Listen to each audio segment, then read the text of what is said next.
প্রথমে সূরার নাম, আয়াত সংখ্যা, রুকু সংখ্যা, সূরার নামকরণ, সূরা নাজিলের সময়কাল, বিষয়বস্তু, আলোচ্য বিষয়, শানে নজুল, ফজিলত।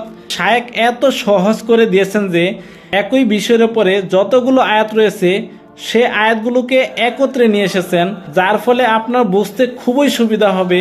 এই যে দেখেন, আরবি উচ্চারণের পরে শাব্দিক অনুবাদগুলো খুবই চমৎকারভাবে দেওয়া হয়েছে। এই যে দেখেন, ইয়াসিন অর্থ ইয়াসিন, ওয়াল কোরআনিল শপথ কোরআনের, আল হাকিম জ্ঞানময়, ইন্নাকা নিশ্চয়ই তুমি, লামিনাল মুরসালিন অবশ্যই রাসূলদের অন্তর্ভুক্ত। এরকম ভাবে ফুল 30 পারায় শাব্দিক অনুবাদগুলো এভাবে চমৎকারভাবে দেওয়া হয়েছে। শাব্দিক অনুবাদের পরে সরল অনুবাদগুলো প্রত্যেকটি আয়াতকে খুব সুন্দরভাবে অর্থগুলো দেওয়া হয়েছে। তারপরে এই আয়াতগুলোর সম্পূর্ণ তাফসির ব্যাখ্যাটা খুবই সহজভাবে বিশ্লেষণ করা হয়েছে। তাফসিরের পরে আয়াতগুলো থেকে প্রাপ্ত শিক্ষা, অর্থাৎ এই আয়াতগুলো থেকে আপনি কি কি শিক্ষা পেলেন সেগুলো দেওয়া হয়েছে।